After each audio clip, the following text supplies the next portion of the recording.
Before you ever speak, before you make eye contact, before you choose a word, something about you is already being felt. Not because you are loud, not because you are trying, and not because you are performing confidence. It happens quietly, beneath logic, beneath thought. Women notice you before they understand why.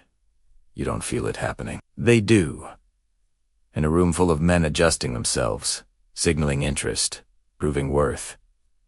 Your stillness creates contrast, and contrast is what the subconscious locks onto first. Most men never realize this.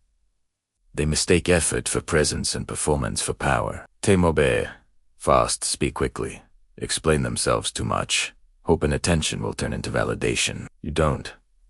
You move slower. You react less. You allow moments to finish speaking before you respond. And without trying to, you place a question in her mind. Why doesn't he need what the others need? That question is where attraction actually begins. Not desire, not fantasy, but gravity. And gravity forms long before emotion does. If this already feels familiar, if it sharpens something you've sensed but never named, stay with it. Because what follows explains the psychological principle that turns calm into influence and restraint into power. The kind that doesn't announce itself, yet reshapes everything around it. You've lived this moment more times than you realize. You enter a space without announcing yourself. You don't scan the room for reactions. You don't adjust your behavior to match the mood. Your shoulders are relaxed.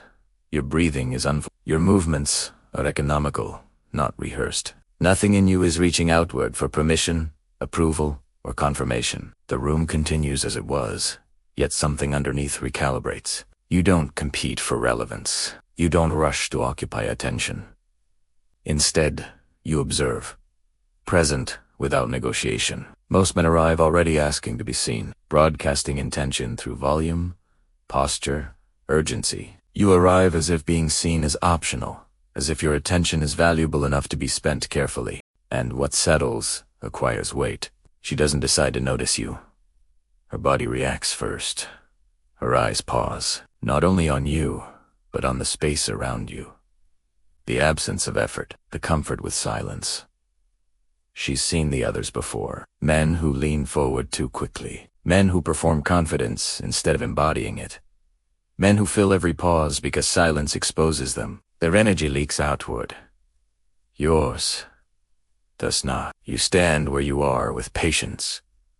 And patience reads as strength before it ever reads as calm. Time begins to move differently around you. Conversations rise and fall.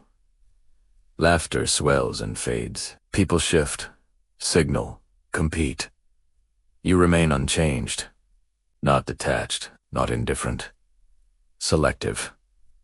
An instinct recognizes this immediately. Inside her, something adjusts. Her nervous system starts measuring distance, not in steps, but in influence. She senses that you are not pulling on the room, yet the room is orienting toward you. She wonders, without realizing she's wondering, what it would take to move you. You feel none of this unfolding. You are not managing perception. You are being perceived with clarity. Later, she may try to explain it away. Your posture, your tone, your restraint, those details feel true, but they are only surface traces.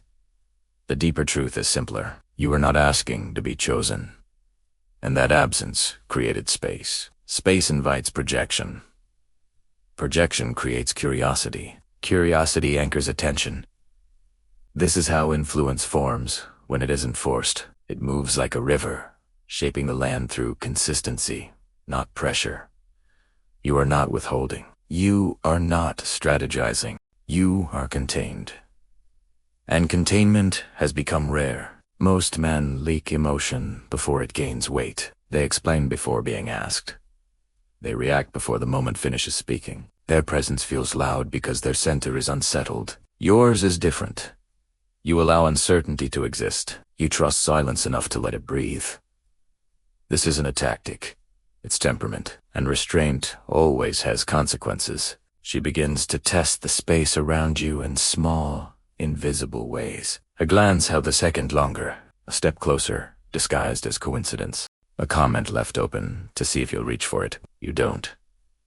not because you are cold, not because you are unaware, but because you are already full, and something in her registers the imbalance. For the first time, she is leaning inward psychologically, trying to understand a boundary you aren't advertising. Once that shift happens, it cannot be reversed. You remain centered, untouched by the need to convert attention into validation. That is when she notices you fully, not as a possibility, but as a presence. The moment passes, but its residue stays with her. It settles beneath thought, where instinct and memory live. She continues the evening, but a reference point has been set, one that quietly pulls her awareness back without permission. You are not watching this happen. That is why it works. You give attention fully when you choose, and withdraw it just as completely when you don't. When you speak, it's unheard, not because you are choosing words carefully, but because you are not afraid of silence.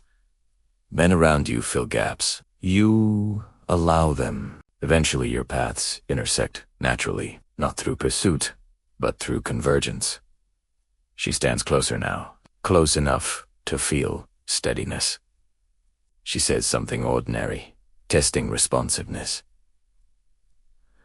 Many men would rush to prove warmth or humor. You don't. You listen. You listen. You respond just enough to acknowledge her without collapsing the space. Balance unsettles her more than intensity ever could. Inside her, an older part of the mind begins calculating without language. He does not lean when leaned toward. He does not harden when challenged. He does not soften when rewarded. His emotional center is self-sustaining. That observation carries weight. She adjusts without realizing it. Her tone changes. Her words become more intentional. She wants to be seen clearly, not merely noticed. Curiosity becomes evaluation, not of you, but of herself in relation to you. This is the reversal most men never experience. You are not qualifying yourself to her. You are not qualifying her interest either. You remain unchanged by gain or loss. Your presence does not expand. It invites orientation. The conversation slows, deepens. Agreement and disagreement hold equal emotional weight. She feels seen without being chased, acknowledged without being managed.